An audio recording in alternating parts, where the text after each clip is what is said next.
pledge allegiance to the flag of the United States of America and to the republic for which it stands, one nation, under God, indivisible, with liberty and justice for all.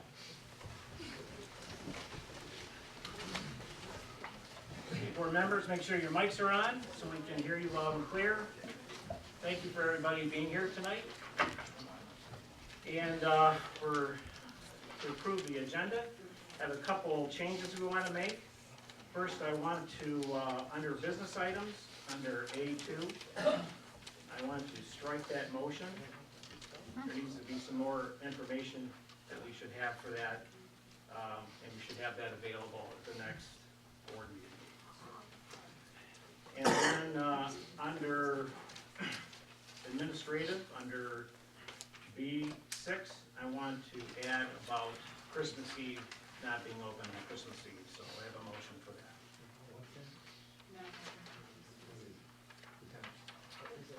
Okay, any other additions, deletions? Okay.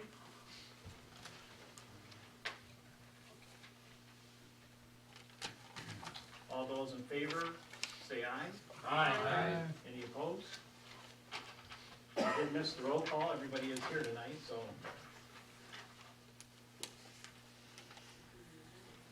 We have no presentations. So now we're down to public comment. Mr. Ford. I have to walk up front. Who would like to hear you? Okay. My big belt. So two things. One is natural gas is kind of around us. They come down our road, stopped at 5 Mile. I called them to see what was going on. Told me they're going to be installing it in July. We're on Tower south of 5 Mile. There's 6 or 7. It's actually 2 are on geothermal, so they're not interested. So now, because of not knowing what they were up to, instead of us paying a little around $3,000, we're going to pay over $7,000. Because so you people in here keep your ears open, you know, or get a hold of some information from the gas company and on your own. Start asking what's going on and when. They came down 7 Mile with a whole bunch of it too, from Whitmore Lake, maybe a couple miles, I'm not sure. So I'm a little disappointed. We won't get it for 2 years as well because everything has to go through the process. Second item. As long as I've been in the township, which is about 25 years now, the township used to pride itself in 2 main things. One was the fire department, and the other was the roads. I don't know who taught these guys run the grader to stick their grader blade out into the clay and drag it and spread it all over the road. It embarrasses me to take my truck to the drive-through car wash. I power wash it at home. One rain, that's all it takes.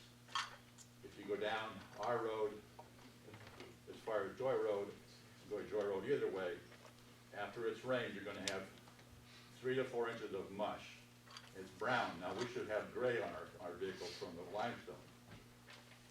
It's so bad, it's like driving on ice in the wintertime. A few weeks ago, we had a rain. I'm coming north on Joy Road, guy going south on Joy Road. You gotta almost stop and go by. I pull up alongside it and we had a conversation about the condition of it. Now, everybody knows that Wayne County has money problems. I'm down south of this last week, I think it was Plymouth Township. There's the grader, right? On a Saturday, overtime. Our township has no money to do our roads. I mean, not our township, but our county. And I don't know if it's worth a hoot, but someone's got to talk to these clowns about how they're grading. I don't get it. I mean, it's dangerous. When I went over to get the tractor the other day, I come around the corner from 5 Mile onto our road, I almost went airborne. Because it's just a mess. And now we're going into another winter like we did last year with just crappy roads.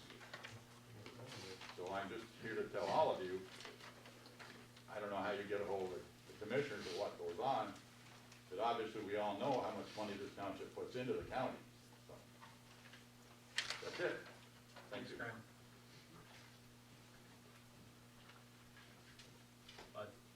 On that same topic, I've I've been driving around, I've been noticing Washtenaw County trucks. Everybody knows it's not rocket science that you have, when you grade, you have to get below the holes, because it's hard packed. But they're going around the past week, dumping gravel and spreading out, looks really nice until these trucks and cars come by and pull it out of the holes, and now you're right back where you were.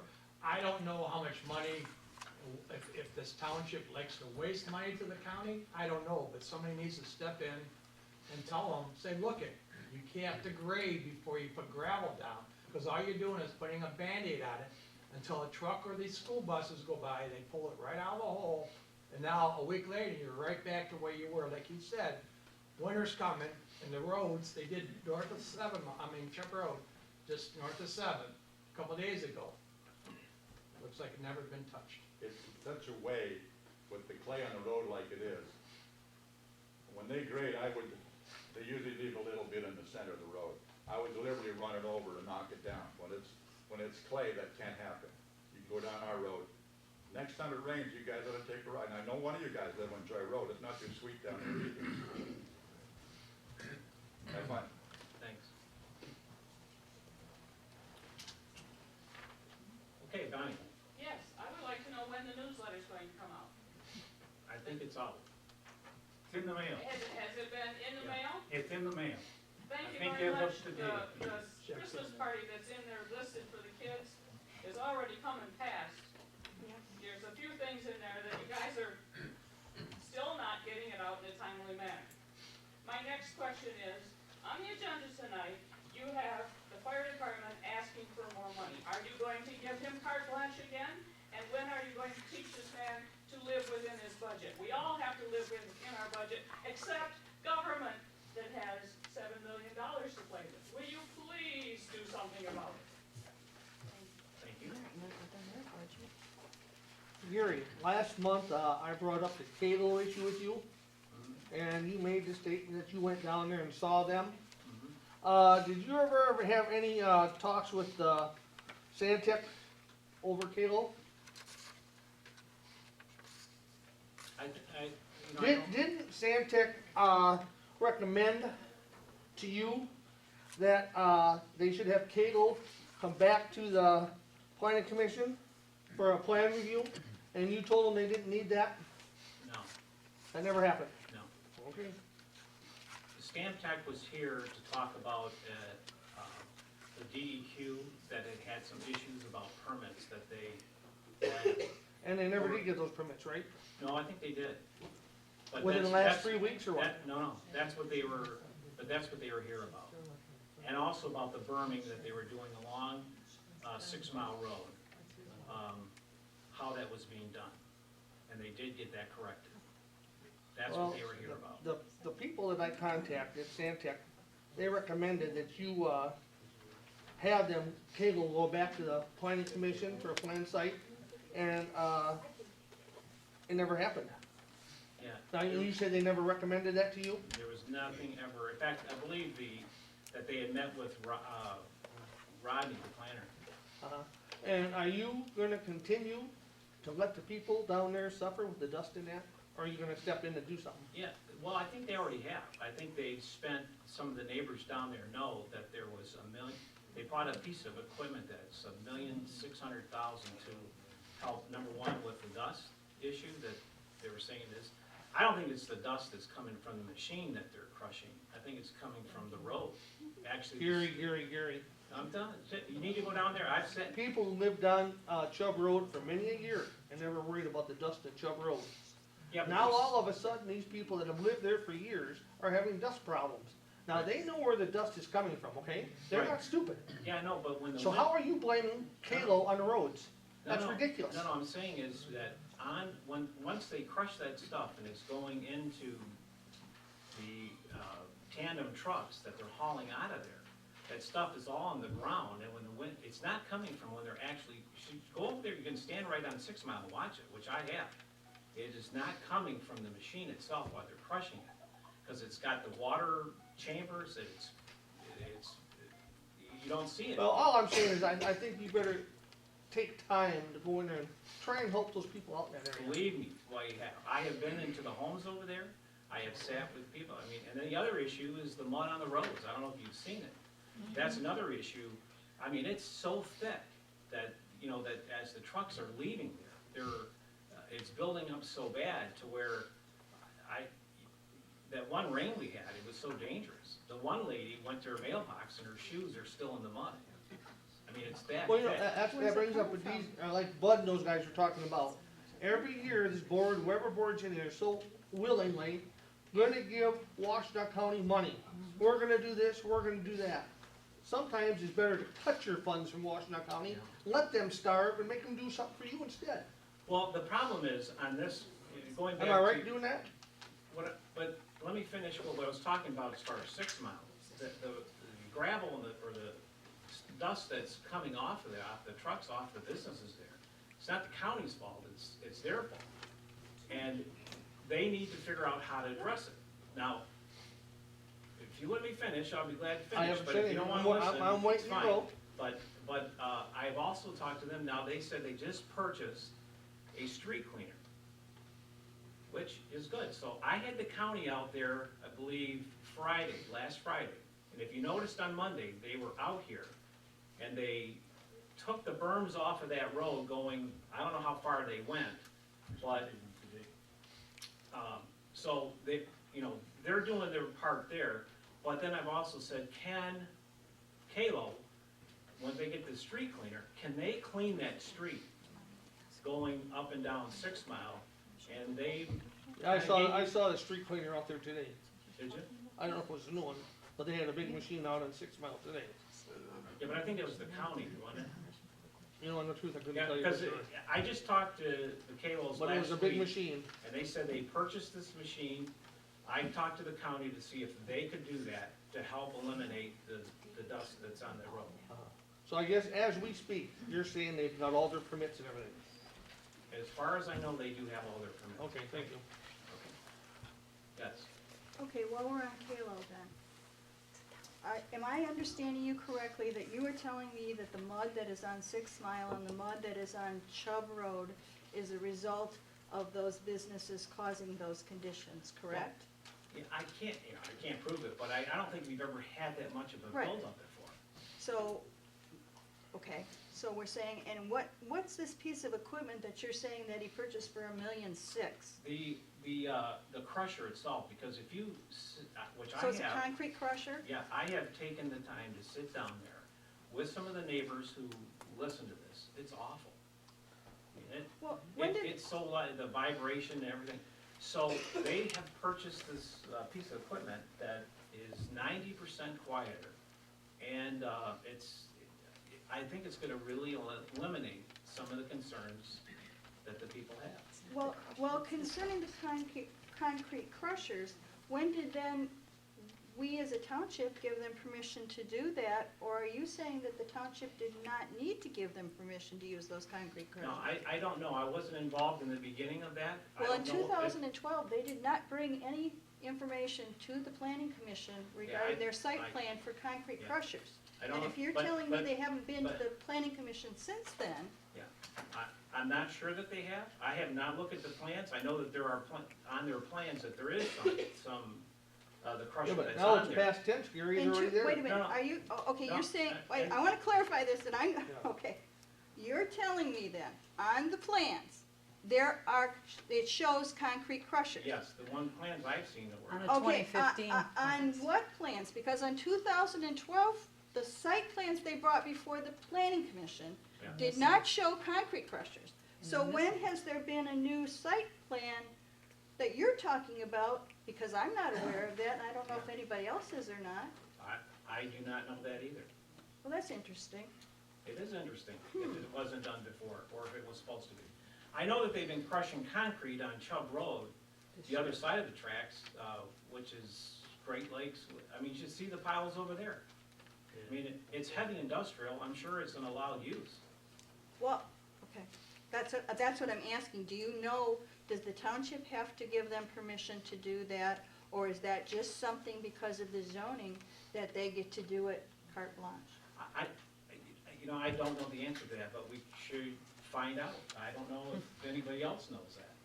But I know that on Chubb Road for years, I don't know, is it Great Lakes? Is that what it's called, Great Lakes Concrete or Used to whatever? be, Just, yeah. yeah, right by the Used track. to be I-80 right there, that What used was to be it? I-80. I am afraid.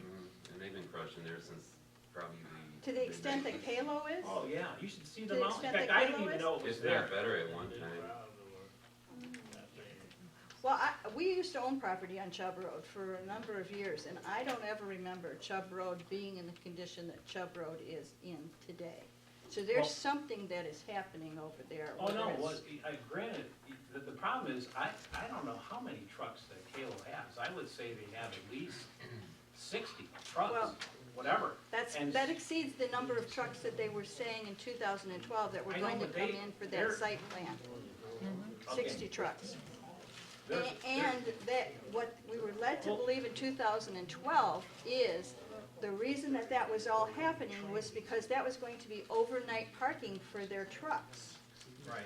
So something different is happening over there than I guess, as a member of the planning commission in 2012, had expectations that would Right. happen in our township. But I think, again, to address the issue of the dust and everything over there, that something needs to be done about that. And it's, like I say, if they are, even the noise from over there is just so intruding on the neighbors Yeah. over there that it's just unbelievable. And I you just go think- there and sit there and listen to it. Now, again, it's heavy industrial, it's something that's allowed over there. But again, I think they've taken the steps to buy this new equipment, have a street clean, do whatever, because it's a real problem over there, and something has to be done, and they're willing to do it. And the neighbors that are over there, I said, well, why don't we get together and have the owners come in and sit down and talk with the neighbors, and we did that one night here. And, they talked about moving the equipment back further, which they have not. They didn't say they were promised that they would, but I think they seem to be good people and trying to help the problem that's going on with some of the neighbors who are still there. So, But I don't think you ought to let them get away with what they're doing until you're darn sure that they got the permits and everything. yeah, but what You know what I permits are mean? you saying they don't have? Well, from what I understand, I don't think they got all the permits that you say they got. And I'd like to What come in permits and are you view talking them. about? I'd like to come in here tomorrow or the next day with you and view the permits that they got. Yeah, but permits are talking about the DEQ stuff that we don't even get involved in, that they are required. That I believe Stantec said that they did not get, because there are some wetlands. Well, I think you ought to put somebody in charge just to check into it to make sure they're not Okay, overdoing their not a boundaries. question, but I'd like to know what permits you're saying that they don't have, so. Well, one of the permits that I would like to know about is who has these concrete crushers? Is that the township that is supposed to be giving them the authorization Yeah, to I do mean, that, yeah, but or that's is not a that permit. I something? don't think we issue a permit. Well, I'm it's gotta saying, find, what permits are you talking about they don't have? Well, we'd like to find out if they're supposed to have them and they don't O'Neill, have them. what permits are you talking about? I can't check on permits. Okay, do they have a permit to run that concrete crusher? You don't know whether It they do or doesn't not. require a permit, but That doesn't require a permit. there's the whole thing on the How about files, is you have to have. how about approved site plan? That could be something, I don't know what that is, but we can check on that. But I believe they've been approved for everything. I don't know. I'm You not, believe that they've been approved for everything? I think they have been. Okay, just, thank you. Okay. Anybody else? Yes, sir. Back to the roads. Okay. All of us here paid a bunch of extra taxes last time we paid our taxes for the roads. We're paying again this tax bill. Where's all that money going? I get around Salem a lot, and we've done less roads this year than we did last year. Right, the money that was allotted in your taxes or whatever is the project they did on Curtis Road. That's what that money went towards. As far as from what I've Well, seen, Washtenaw taking credit for that project. no, I'm saying that the monies that we were taxed for, the project they decided to do in Salem Township was Curtis Road. Right. I'm saying Washtenaw County has a sign as soon as you turn on from 6 Mile that says this was funded by Washtenaw County. Right. through your tax dollars. You're right.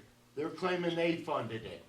Know that, that money that was raised by the taxes last year as well as this year goes to the county road commission, does not come to us. Then why is it on our Salem taxes Because instead of that county is levied taxes? against the whole county. Every taxing entity in the county pays that half-mil tax, and this is the last year for it.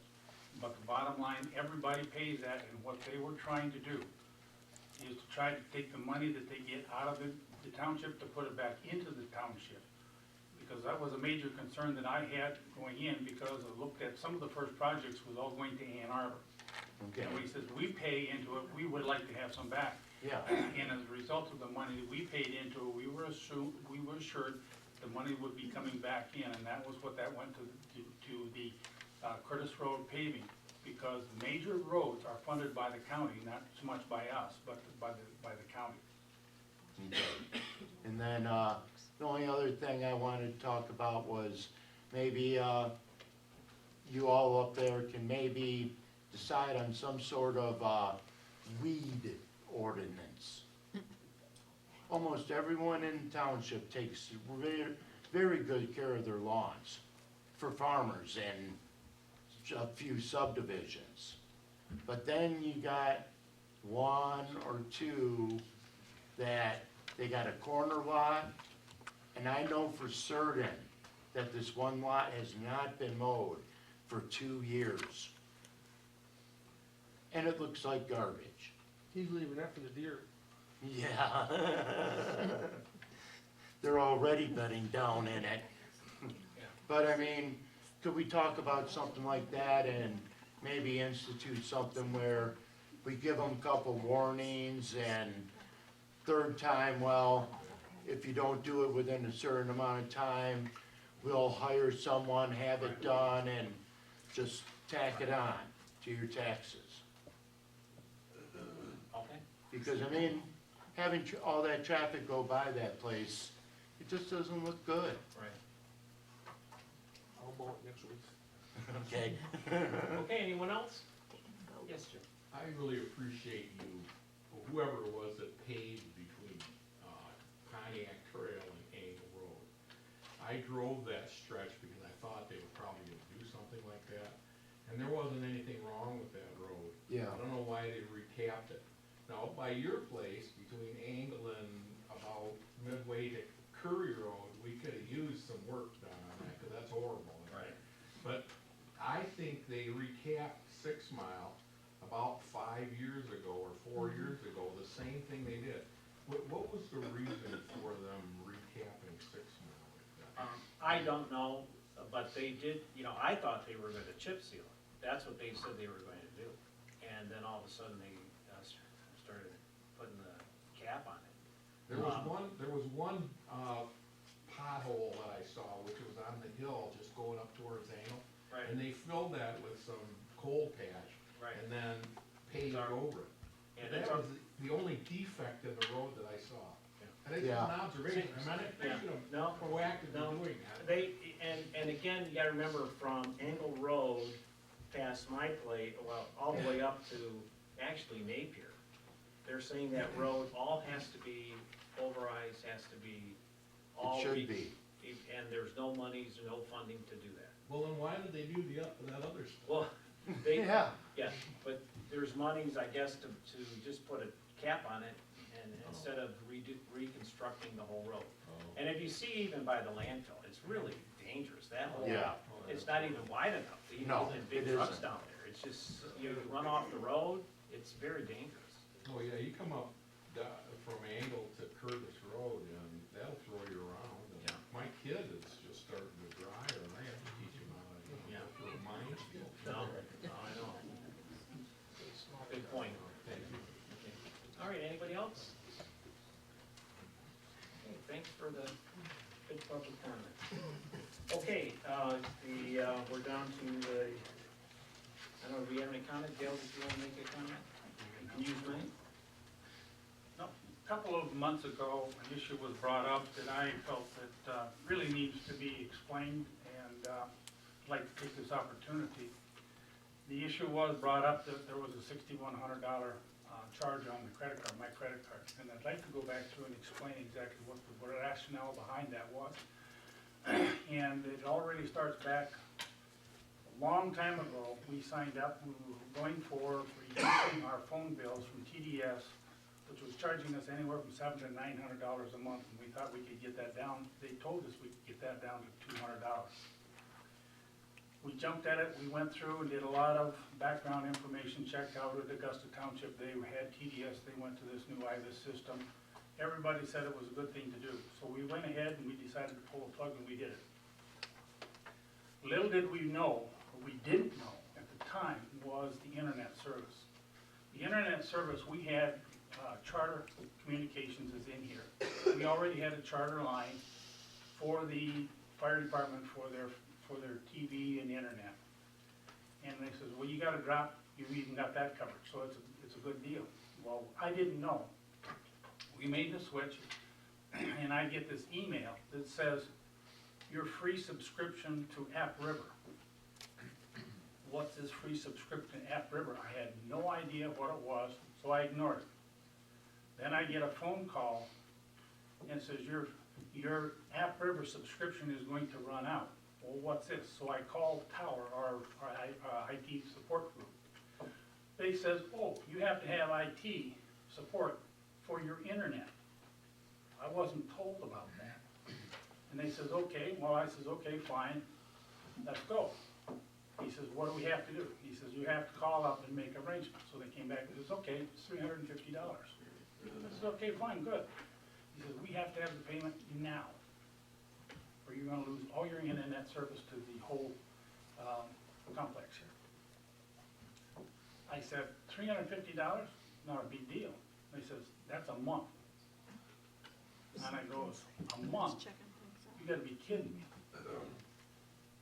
I didn't know this. And they says, oh, well, we'll give you a special rate. If you wanna pay for a year, we'll give it to you instead of coming out to be, I guess they have all the numbers here. At $350 a month, it would have come out to be $41.95.80 a year. Or they wanted to go on a 2-year, which would have been $8,400. And I was not necessarily happy about that. And I says, put it on the invoice and we'll pay it. He said, no, we have to have the payment now. And I said, well, what do you mean? And I says, well, here's the other thing. If you pay for a 2-year subscription, we'll give it to you for $6,100. It's a $2,400 savings. So did I violate over my expenditure on my card? Yes, I did. But I took the $6,100 and saved the township $2,400 in a bill that I had no idea was coming. I could not expense this and put it on and go through the system. Otherwise, our whole internet system would have been down. Nobody would have had emails until we had got it up. So it was an emergency, but I opted to take the $2,400 instead of going to $350 a month, every month. And that's what I did. So that explains why there was the $6,100. I admit, and I'll be the first one to admit, did I violate the policy? Yes, I did. But I did it because I was actually trying to save the township $2,400 in the meantime. Poor excuse. All right, Mr. Benners? All right, now we go to the consent agenda. Mr. Renzi. I move that Salem Township approve the following consent agenda items. The minutes of November 10th, 2015, regular meeting of the Board of Trustees. The minutes of the closed session for last month of the Board of Trustees. The disbursements for November 2015 include the following. The October check roster, we spent $64,203.45. That's checks 25,704 through 25,752. Escrow checks of $4,195, checks 1621 through 1623. We had a payroll for November of $31,192.61. Paycor did that for $182.50. We had disbursements out of the sewer fund of $6,599.50. $15.59.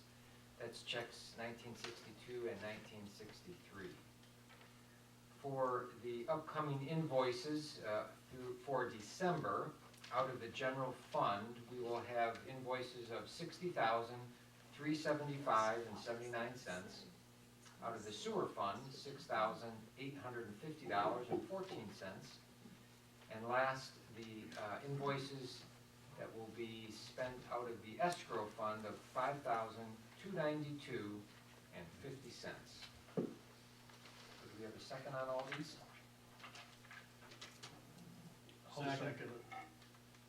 I'll take Johnny D. Okay, any other discussion on this? Okay, all those in favor, say aye. Aye. Any opposed? Consent agenda is passed. All right, next down on our item, under business items, our budget amendments. All right.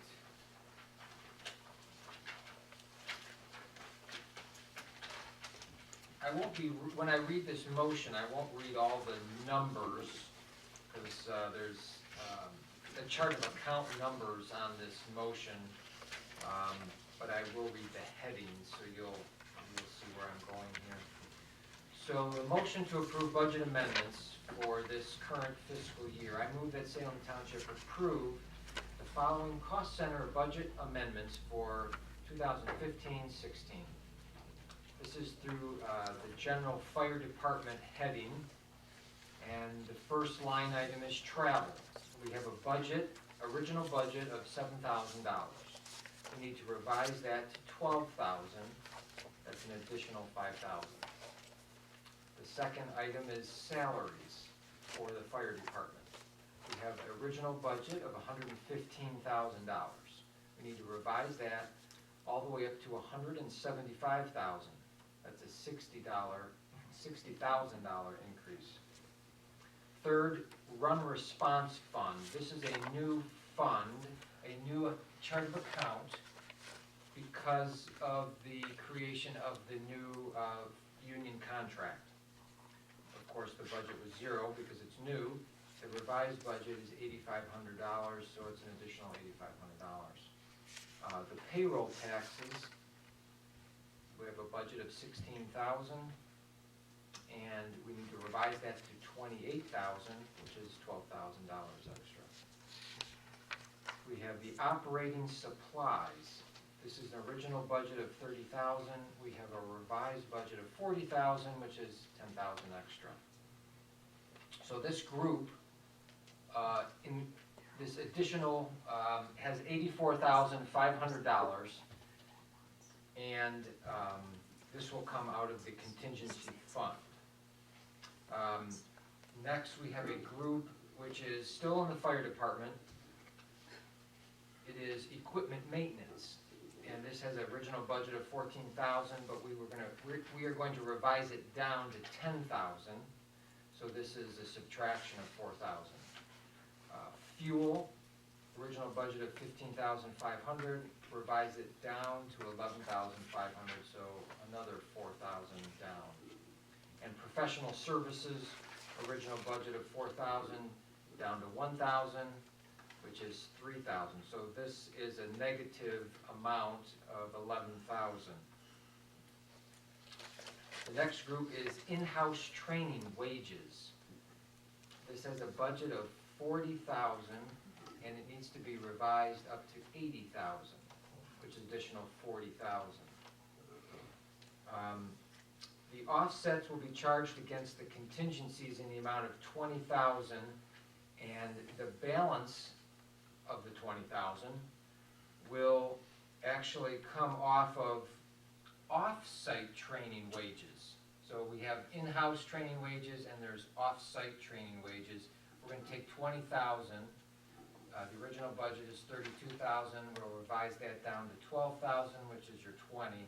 So that's where we're going to get that contingency of $20,000 and this subtraction of $20,000. So that's where the $40,000 comes for the in-house training wages. So the total offsets charged against the contingency fund is $104,500. And this is all for the fire department. We'll have if someone seconds it, then we can all discuss it. Support. All right.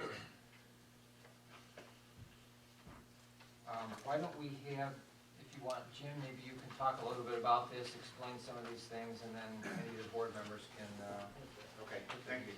So the vast majority of this increase is directly tied to the aspect of run responses, which is kind of a crapshoot. We don't know what we have as far as run responses, participation, number of hours run, scene. So you'll look at those numbers that are presented for you, and pretty much this year, our calls are up. Our call volume's up, our times on scene are up, and that's reflected in that request for additional funds. We don't know what they'll be until we get them. As an example, this last snowfall, we had 10, 12 inches. We were pretty much out there for about 8 to 10 hours with a vast number of people on the fire department responding to cars in the ditches, accidents. We had a number of long-term accidents like that, house fires. We had fatalities on M14 where, again, when we're shutting down major roads, we're out there with a number of our firefighters for a great length of time. Matter of fact, I went back and looked at the numbers. We had over 21 calls over 2 hours, and we had over 5 of them were in excess of 10, or 5 hours, sorry, in excess of 5 hours. All that manpower tied up in that time is basically what you're seeing in this proposal for making up money. We're budgeted $115 for the year. We spent 105 in calls already, and our budget doesn't end until April 1st. So that's the reason why we're coming before the board, is because basically our run response is up, our times at the scenes are up, and because of that, we are requesting additional funds. Also, it's worth noting that we are making up a pay raise that was missed. So those funds are also in there because we had to add that fund in there. And there was also a agreed to pay raise for the collective bargaining agreement, which is also in there. So we had a number of unknown factors when the budget was put together about this time last year. And then the other thing we're doing is we're combining in-house and out-of-house training, so you see some takeaways and some give-backs. So we're just trying to levelize that. And you'll see in the next budget that we propose that training will be breaking a line item out of the training, and that'll be for work hours. So right now, work hours, training, and all miscellaneous hours are lumped into training. The new fiscal year will have a different budget to actually see what work hours are and what training hours are. So that's not clear by the past practices, but we will make that clear in the future budget. Jim, Yes, sir. not to interrupt you, but first, let's just try to go down this so I can understand. All right, travel, $5,000. What is travel? So travel basically represents mileage if we were going to an off-site class. That would be travel if we send anybody for an away class. Historically, you see that we've not used all the funds in there, and that's why we're moving. Well, travel would be to mileage classes, as what well. kind of classes are we going to, I mean? So that would be somebody, if you went to, say, Pittsfield for a class over there, paying mileage. Travel would be, I believe our mileage is in there as well, for our run response. So we have a lot of classes? Well, I think the training? majority of it is our run responses, because we're paying a percentage of so many, we're paying every, is it $5 and some cents every run, since our run numbers are up. So it's not like going to No. classes? So that will change with the new budget. Right, so that won't be, all right, so then, response times, or, it's like, if somebody needs help, we're out there helping them. I don't see any issues with that. You know, if they're way up, they're up, we have to go. And so I understand that. So what's the 8,500?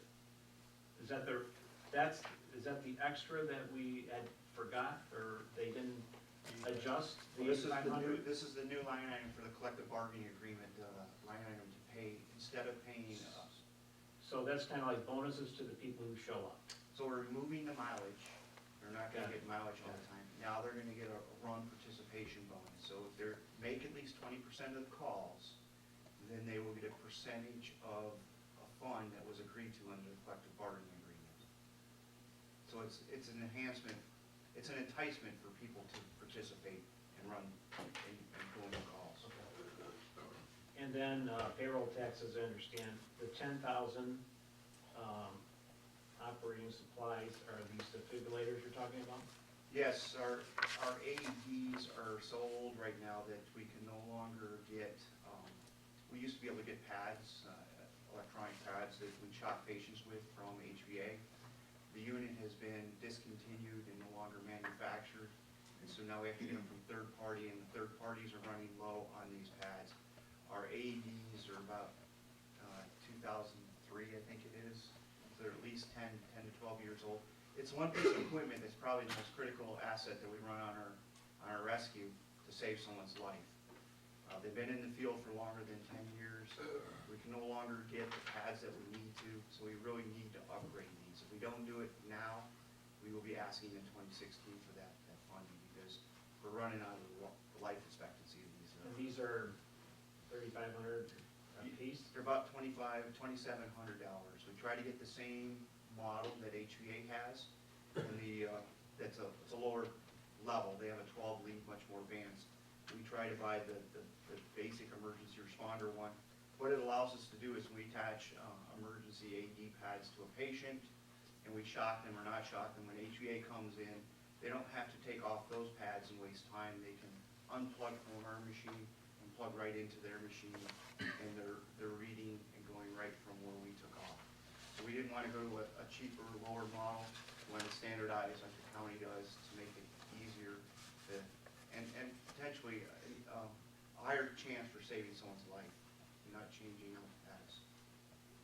So our instruments are old. Our equipment is old, and basically we're asking to upgrade that critical piece of. These units go on their first responder trucks? They do. They go on the rescue, they go on the engine, they go on the two utility vehicles. And often that's the first piece of equipment we want out of the truck if we have someone that's having a heart attack. And the last thing I don't understand much is about the training. To be honest with you, and I want to get more involved in this because I don't understand the training 40,000. What are we doing different? And other than, I know we have these house burns. So we had 3 house training burns that were 8-hour evolutions. Plus we did some sensitivity training based upon some of the past incidents we had. Plus we did driver's training, which was all hands. We wanted all the firefighters to go through that. Because as you're aware of, our roads are, everybody's talked about the challenges we've had roads, and then we get out on them in the worst weather. So it's definitely an evolution that we like to keep firefighters fresh on how to drive the vehicles, what the law is as far as emergency responding, and how they get comfortable making sure that they're running that apparatus safely on our streets. So, in-house training, the total budget for the year would be 80,000? So the in-house and out-of-house would basically get combined. And the other thing that's in the training that I mentioned earlier was that we have work hours in there too. So that there's no separation right now. So even though it looks like it's a high number, not all of that's training. I would say about half of that is work hours. So that would be truck inspections, that would be anything that we do in-house, repairs. So a lot of that hours and time that's captured in there right now you don't see because it's lumped in under training. We will change that in 2016. Do we know what the training has been in the past? Yes, and I don't have that budget in front of me, but that will be submitted again in 2016 like we did in 2015, and hopefully we'll get those dollars. We did do some specialized training this year. We did get some lifting struts, and we brought in some special experts for vehicle rollovers and crashes and certain expertise to give us, again, what we're seeing most of our calls are in the medical and car accidents. We did bring in some experts hands-on to train us in those particular areas. But I guess the question I'm asking is, I've been a supervisor for 3 years. In the first year, what did we pay in training wages, in-house training, what was our budget then? I don't have those facts in front of me, but I can tell you that, I know that the 2015 budget, we didn't have much of an input in. And I had a 2015 budget prepared. Somehow that didn't make it in there. I'll have a 2016 budget. I hope that gets in there for training. I've asked the training officer to present that, create that, and we'll be working on it as we speak. So we try to bring in some of the specialized trainers to give our firefighters, and it's shown. We're getting better on vehicle extrications. We're getting patients out quicker, and we're getting them out safer. And that's one of the big areas we've been concentrating on. So we don't have any idea what our training budget has been in the past. If I had a computer, I could look it up, but right now, I don't have that with me right now. I'll try to look it up for you.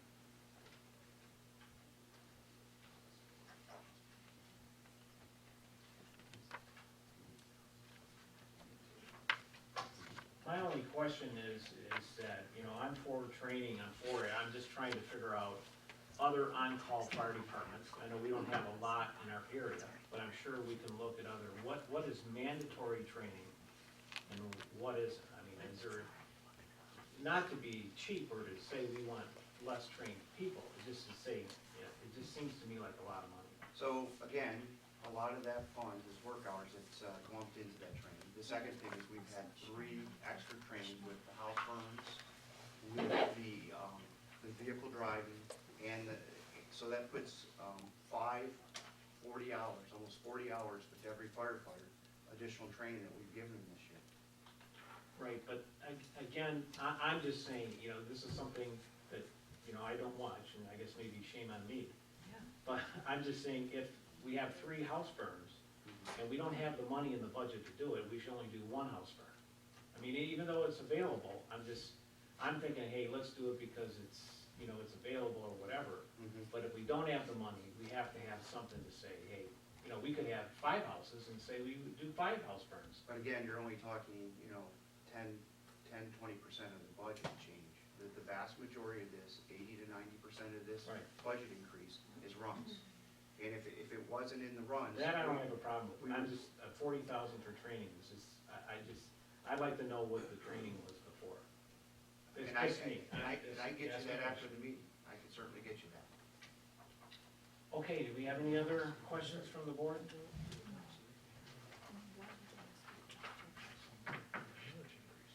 I wanted to just make one comment as far as the AEDs.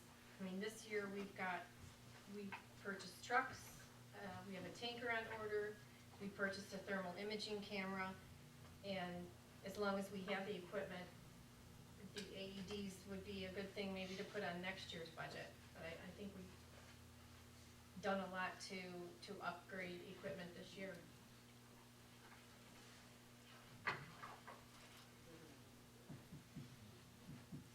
Mr. Supervisor, if I could respond to Mrs. McLaughlin's comment. I know the chief has shared with myself and Mr. Converse from our dialogue with the union contract negotiations and preparing this budget amendment for tonight, that ideally, from a budget standpoint, the chief is looking to acquire 7 new DFIBs in the future. This budget amendment would help cover the cost of 4 of those, and he would plan to come back with 3 for next fiscal year, so that there would be 1 assigned to each vehicle. And then part of this also is to replace some hose as well. Another point, I've talked about the contingency fund, just so you all are aware, the contingency fund currently has over $500,000 in the contingency fund right now. So it's not like we're going below, it's still. I mean, our budget that we've set. Right, the contingency fund at this point has $500,000 in it. Yeah. It just would be good to know what, I'll get you those numbers. You'll have it. Okay, any other questions on this? The only thing I would, not really add, but just maybe trailer on to what you said though, Jim, was the fact is that when we start seeing the next year's budget, we should be able to start pulling some of this gray area out that we really don't know. And this whole training area has been a major concern of mine. How do we control the maintenance costs? I mean, there's a lot of things, we've had the dialogue back and forth, and I think I'm satisfied with a one-way conversation between us. But I think the board really needs to know that, you know, it isn't carte blanche, open it up, anybody that can come in here. Everybody can come in for a free maintenance day, and we pay a lot of people to do nothing. Because people are coming back in here and you have schedules to keep, and so I do know that there is some restrictions put on the amount of money that is spent on maintenance as well. One more point.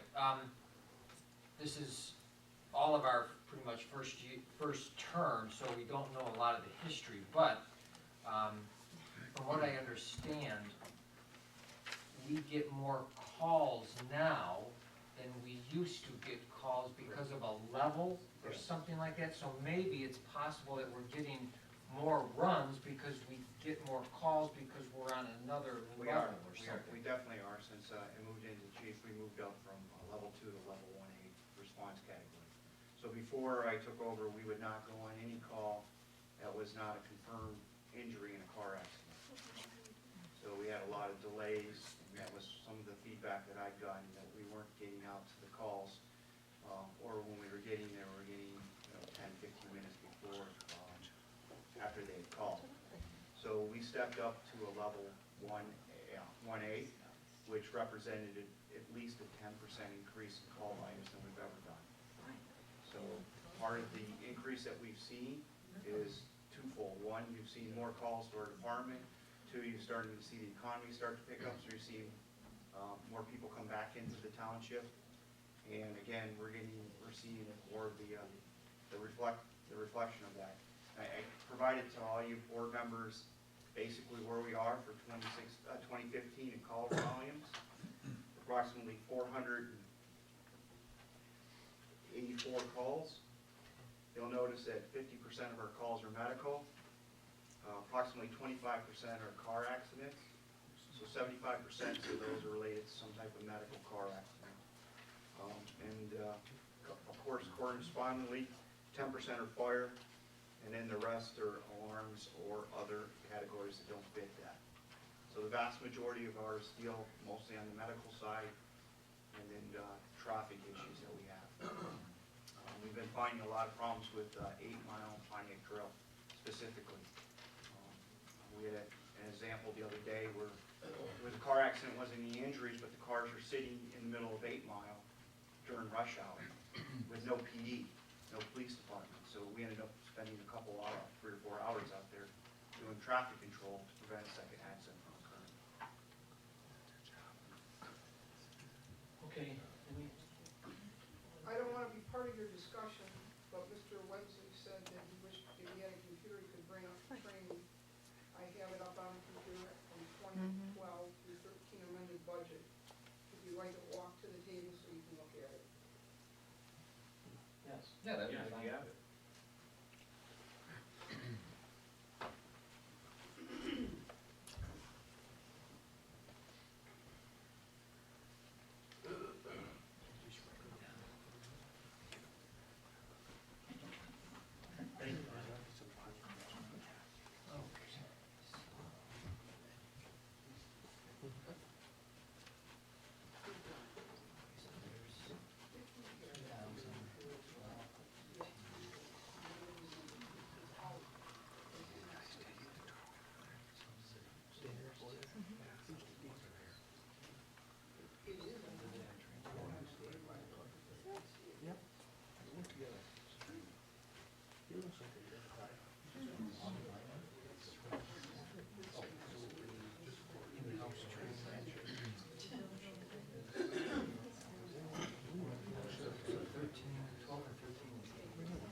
Thirteen, 14, 17.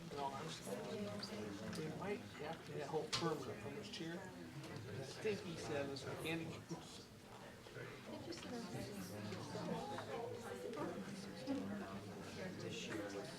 Perfect. Perfect. We think we might have sit on some candy canes. Does it feel different? Did you crunch them? We wish I could help you. You're always stuck in your chair by now. Hey, Bill. Bill. She doesn't believe we used to date by. Thank you. She doesn't believe we used to date by. All right, just to recap what we just saw on the computer, the training wages, it would be, what we call in-house training wages, 2013, 12-13, 82,000. Then 13-14 was 41,000. 14-15 was 65,000. And 15-16 went down to 40,000, which is where we're at now. And then I also would like to remind you that we've added firefighters as well as an additional pay rate. All right, that's it.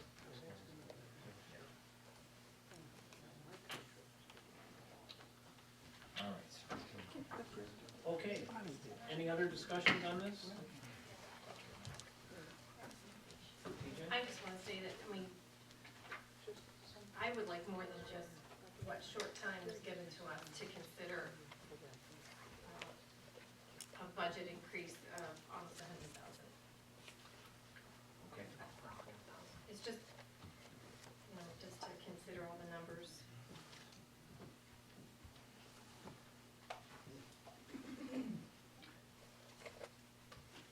What parts, where are we over budget on any of these items right now? We are on the verge of going over, and 2 months ago, when we voted to approve the union contract, we advised the board that we would be coming back for a budget amendment. And now that we know what the numbers are through the end of November, we're, obviously projecting through the end of the year, and these are the numbers that we're recommending in order for us to maintain the budget parameters going forward for the rest of the fiscal year. If we brought this back in January, so that we'd have time to look at this and have more questions, would that be a problem? Chief, well, I can certainly get you training numbers and try to find the numbers between work hours and training, but the run response is the run response. Right. I think if anything, that's the one that's probably most in jeopardy. Right. Would be the one that I would. So where are we at on runs right now? We budgeted 115, We're at 105, I believe. 105? Not strictly just for runs. Right. Which I is mean- 80% of what we're asking for is that fund in that area. If the board members would have till January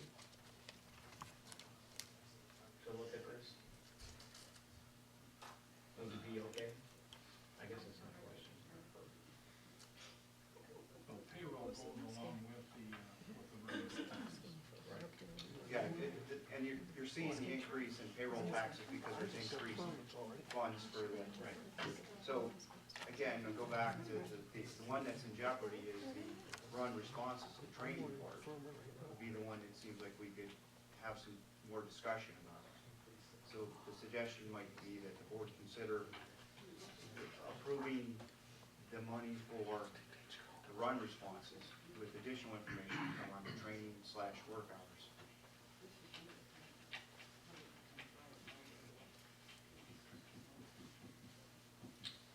Chief, do you know, I know you've given us a report that says there were 37 runs for the month of November. Do you know how many hours that might be? I can tell you what yes, if you give me a second, I just saw a payroll come out. For November. While the chief is looking at that, Mr. Supervisor, my calculations say that we might be able to hold off for 1 month, or be right on the bubble depending on the number of hours. Payroll for November is $14,824.91. But I'd also like, And how much of that is training?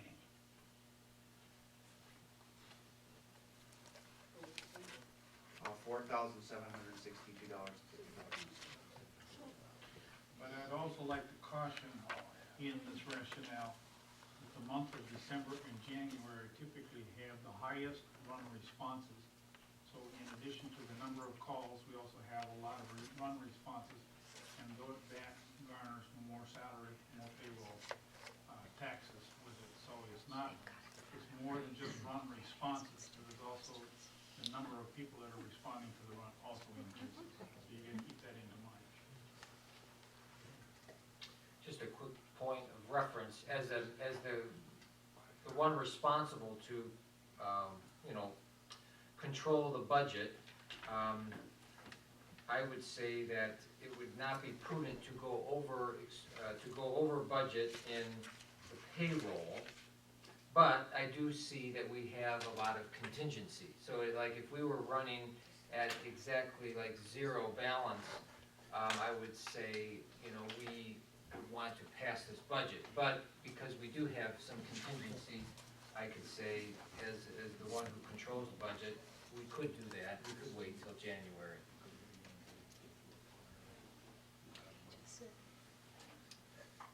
I just think that some people have some more questions. Yeah, I myself was gonna ask if this was something that we could revisit next month because of the concerns of double the amount in the training. And then, again, he could show us a breakdown and come up with some answers that we don't have. I feel comfortable with everything else, but when it comes down to the training, it's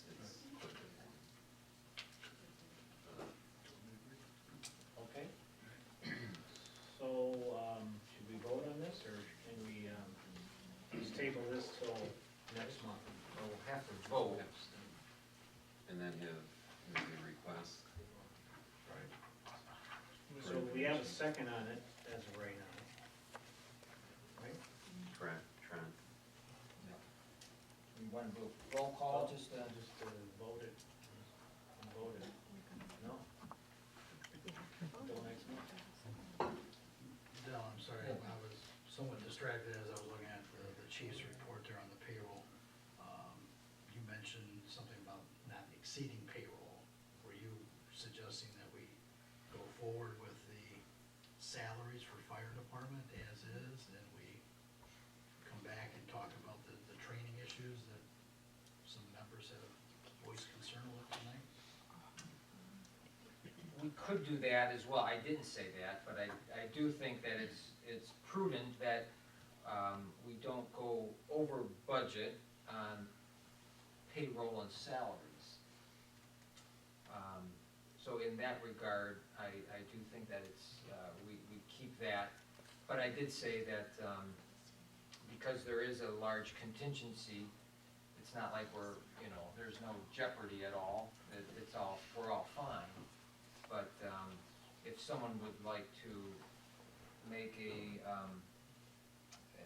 revised motion, we could do something like that. So can you retract your motion,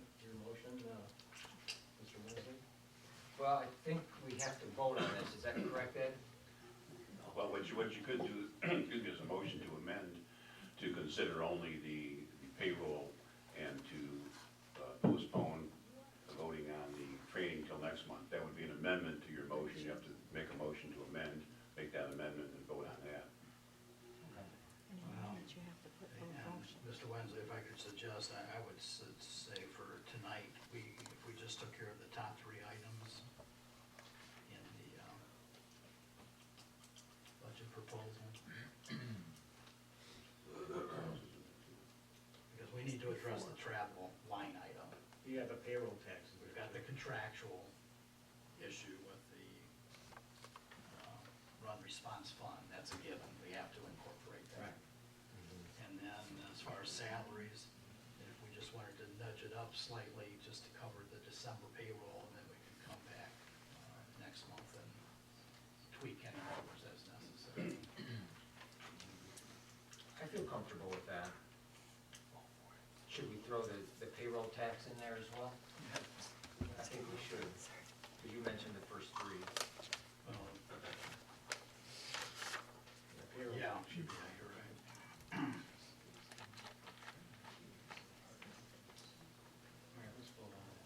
so I'll make a motion to amend my motion, just to include the top four, the travel, the salaries, the run response fund, and the payroll taxes. So our budget is, fine for salaries, and, do we have a second for that? I'll support that. All right. David supports that amendment. Any other discussion on this? And what you need to do is vote on the motion to amend. Once the motion is amended, then you'll need to vote on the original, on the motion as amended. Okay, so, You'll need two more votes. yep, so we'll vote on the, I guess we'll just do it, we're gonna do a vote, voice. Yeah, go ahead and- To the amendment. Make your motion, or make your, All right, so we do have a motion on the floor. To amend. Gotta have a second, right? yep, And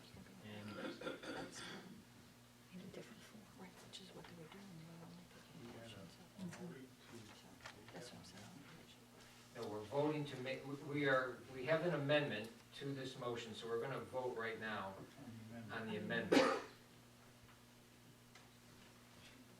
So you can call for a vote. all right, so we call a vote for the amendment. Yes. And the amendment would include voting on only those first four items. Voting for travel, salaries, run responses, and payroll taxes. That's my motion. Can we have a second on that? Oh, David already made the, Oh, you made the. yeah, so all we need to do is call for the vote. Yes. I say yes. Oh, okay, we'll do a roll call. Converse, Yes. Daniel, Yes. DeLuca, Yes. McLaughlin, Yes. Trent, Yes. Wensley, yes, and Whitaker.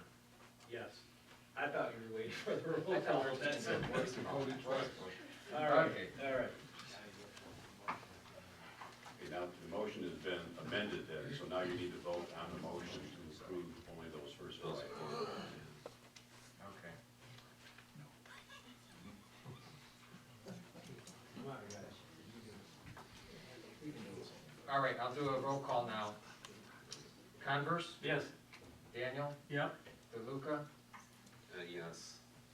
McLaughlin, Yes. Trent, Yes. Wensley, yes, and Whitaker. Yes. Okay. Voted on the right thing. All right. You didn't have to make any motion, and no sign. That was the second. That was the second. Yeah. Okay.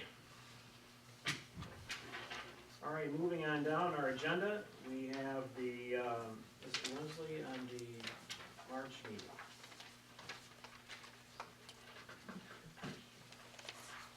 I move that Salem Township change the date of the regularly scheduled Salem Township Board of Trustees meeting on March 8th to March 15th due to the conflict for usage of the Township Meeting Hall for the presidential primary on that same day. We have a second. I'll second it.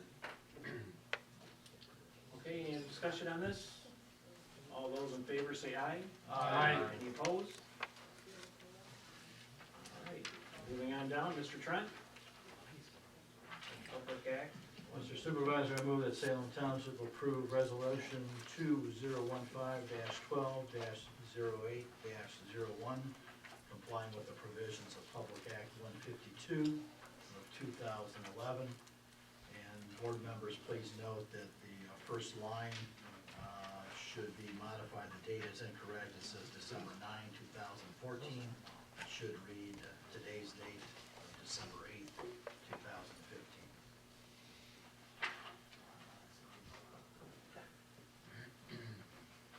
I'll second it. Okay, any discussion? Yes, because it requires a two-thirds. Oh, okay. Okay, so roll call, and we'll go with Converse, Yes. Daniel, Yes. DeLuca, Yes. McLaughlin, Yes. Trent, Yes. Wensley, yes, and Whitaker. Yes. Okay, next item is the fire truck bid list of the old trucks that were out there. On the 3 used fire trucks, I move that Salem Township approved. And this is you see in front of you the bid of the log attached. First item, first truck is the bid, it goes to James Thurman in the amount of $4,215 for the 2005 Ford F-150, sold as is, whereas condition it must be removed at purchaser's risk and expense. Which truck is that? That's gonna be the old chief's truck, the F-150. So we got $4,215 that truck? Some people said we should go into the used car business. All right. I wanna thank everybody who bidded on it, was really surprised to see that many bidders. All right, so that's, goes to James Thornton. Second is the bid to Ken Hamlin in the amount of $3,800 for the 1996 GMC 2500 pickup truck with the long bed, sold as is, and where's condition must be removed at purchaser's risk and expense. Okay, and the third is the bid to Gary Paver in the amount of $1,156 for the 1987 mini pumper Ford 350, sold as is, whereas condition and must be removed at purchaser's risk and expense. Have a second on this? I'll second it. Any discussion on these? Be good to get these off the property. All those in favor say aye. Aye. Any opposed? Okay, moving down to motion to approve the planning commission appointments. I move that Salem Township approve the following appointments to the planning commission for a 3-year term beginning January 1st, 2016, and ending December 31st, 2018. For Mr. Bart Kahn, Mr. Darrell Lewandowski, and Ms. T.J. McLaughlin as our board liaison. Have a second on this? I'll second it. John Daniel seconds it. Any discussion? I'd just like to ask a question about Mr. Khan, if his attendance at these meetings has improved over the past, or is that any longer? Yes, he's been here quite a bit. Okay. I know his job has changed quite a bit, so he has been here. Okay. Any other discussion? All those in favor say aye. Aye. Any opposed? Motion's passed. And the motion for the zoning board of appeal appointments, I move that Salem Township approve the following appointments with Salem Township Zoning Board of Appeals for a 3-year term beginning January 1st, 2016, ending December 31st, 2018. Cal Loughlin, Darrell Lewandowski, John Daniel, which is the Township Board liaison. Have a second on this? I'll second it. Any discussion? All those in favor say aye. Aye. Any opposed? Okay, and then our last is our Christmas Eve, closing the Township Hall. I move that Salem Township approve the closing of the Township Hall on December 24th, 2015. Have a second on this? Second. All right, any discussion on this? All those in favor say aye. Aye. Any opposed? Okay, we're moving on down quickly, the reports. Any other fire department reports? Thank you, Mr. Supervisor. I did have a couple points real quick. I got word from the Washtenaw County Road Commission that they're gonna be closing 8 Mile this Friday, between Tower and Curry. I don't have the exact time or how long it'll be, but it'll be this Friday, so I'm sure it's not gonna be a pretty sight out there. We did spend a lot of time out on that last snowstorm. We seem to have a lot of people that transverse our area. They didn't put the right tires on there. They thought they could travel 70 miles an hour on the freeway. We had one lady that was stuck in the ditch that someone finally called. She'd been there 4.5 hours waiting for a tow truck. So the beauty of having those utility vehicles are we are pulling these people out Not so much same with Towingville, but when you've been out in the cold for 4.5 hours, that becomes life-threatening. So, when the roads get overcome like that, the road commission just gave me a briefing, they gave all the fire chiefs a briefing. They don't got enough assets to do the primary roads, and they barely have enough to do that. So you're not gonna see them on these secondary roads for quite some time.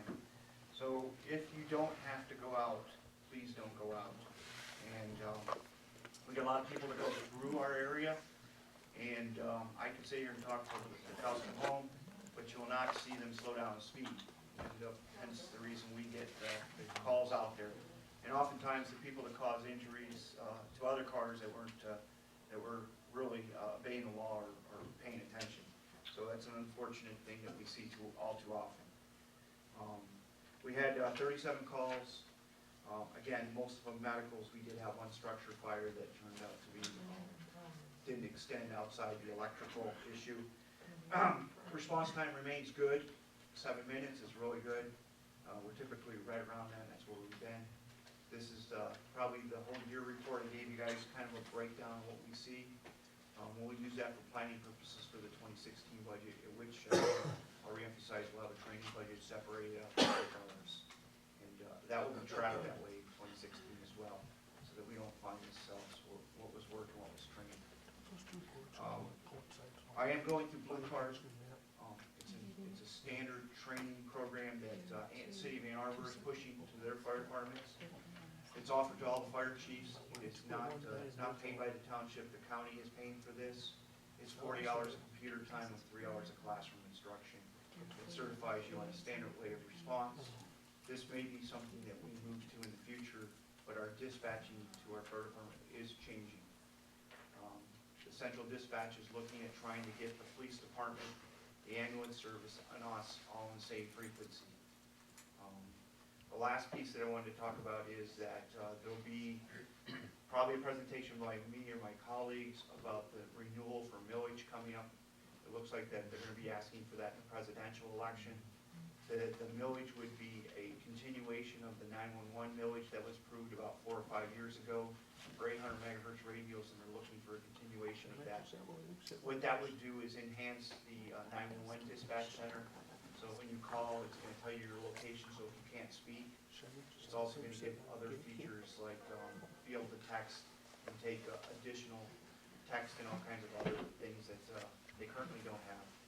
So there's more to come on that. I'm just kind of prefacing that right now. The Washington Board of Commissioners are working on approving that to get that onto the presidential election, and you'll hear more from them on that.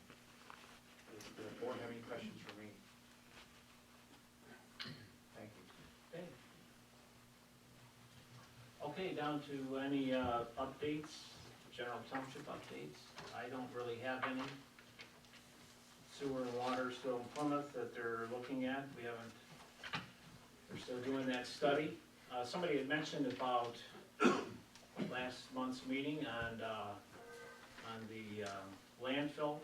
Just want to make it clear that the only thing that we've heard from the landfill is the presentation that they made, and we put it in the newsletter. So there hasn't been any committee meetings or that we get selected, or anybody has met or saying that, you know, they are going to talk about the expansion of the landfill as of yet.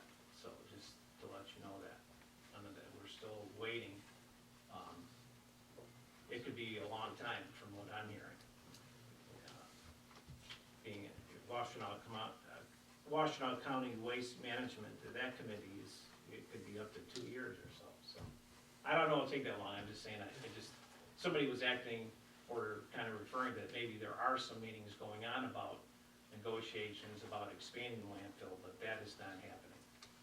They just came and presented it and said that they would want to talk about it. So that's why we formed a committee to be ready when they want to talk. Anything else, Mr. Plato, that?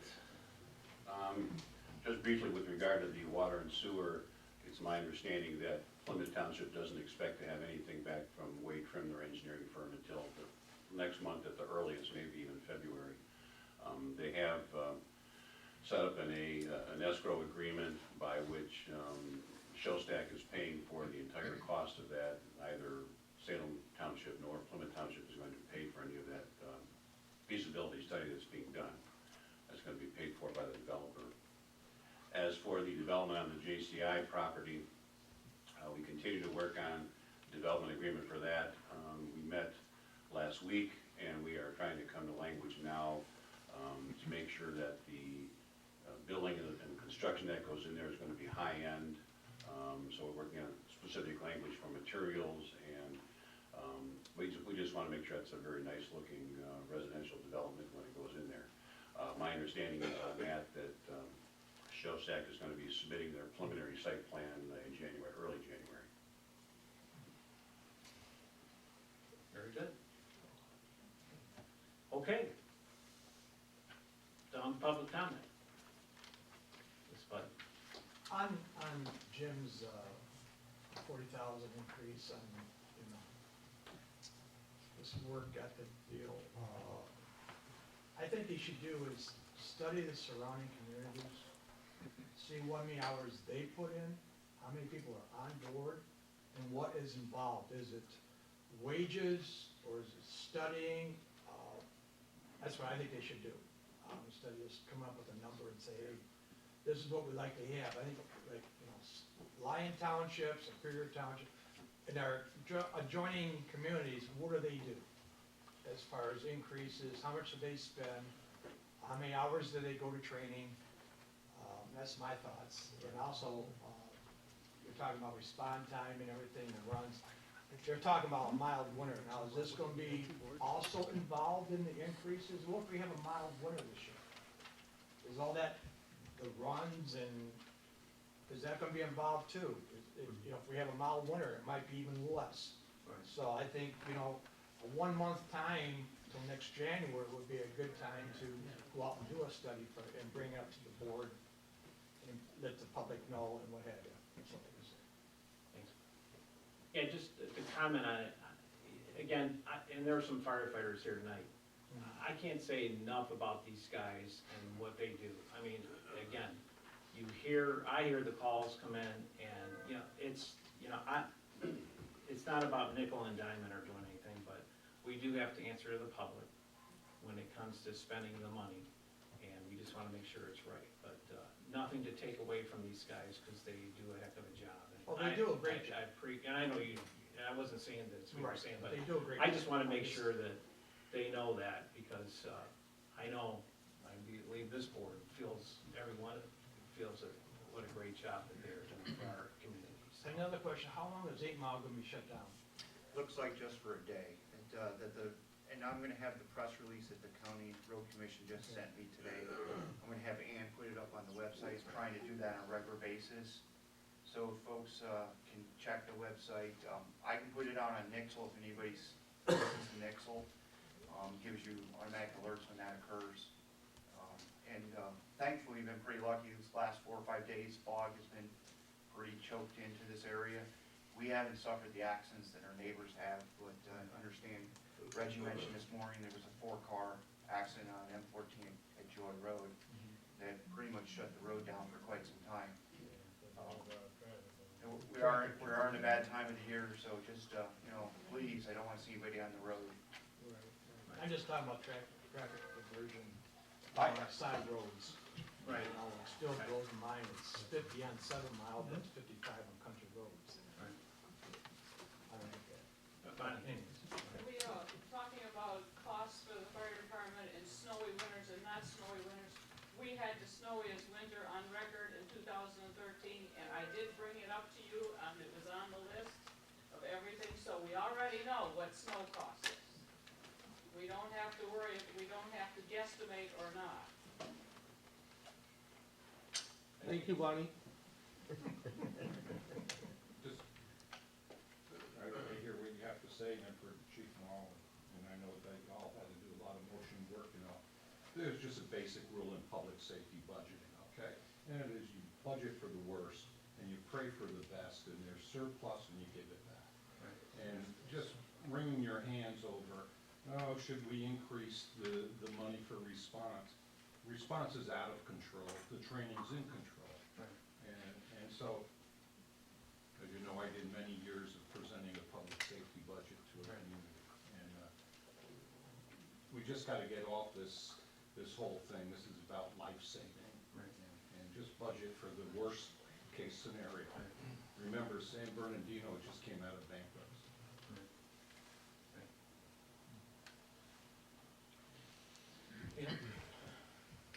We talked last month about the newsletter, and you said that you were going to look up some Right. information and let us know. Supervisor's comments are coming up. Oh, okay. Anything I else? would like to add to Ms. Cook's comment Alright. that I think it was very disappointing in that articles for the newsletter were due over a month ago, and we can't get that newsletter out in time for something like the community party for the children here for the Christmas party. That was very disappointing, and to add to that, we didn't even have it on the township website. Yeah, my grandkids cried for 3 days over that. But I'm saying, that's an important thing that happens here in the community, and if we're spending $20,000 on a newsletter, then let's be timely with our newsletters. Okay, anyone else? Yes. I would like to restate that if you throw money at anything, it does not make it better and it does not make it worse. Throwing money just blindly in, as in the man said, it's life or death. It's been life or death here for all the time we've lived here, and there hasn't been anybody until recently just throwing money into the township fire department.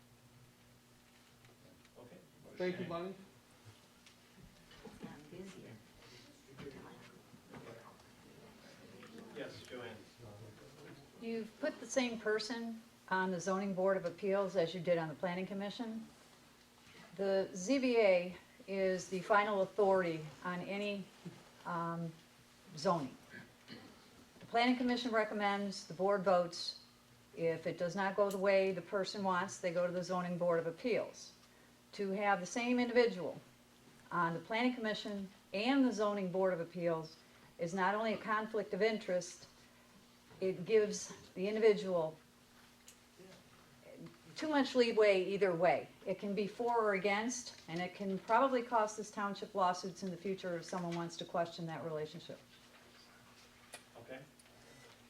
All right, anybody else? Okay. All right, I just have a couple comments. One is about the newsletter. First of all, I want to talk about the cost. We went back and I had Kim pull up reports, what the took 4 months. Our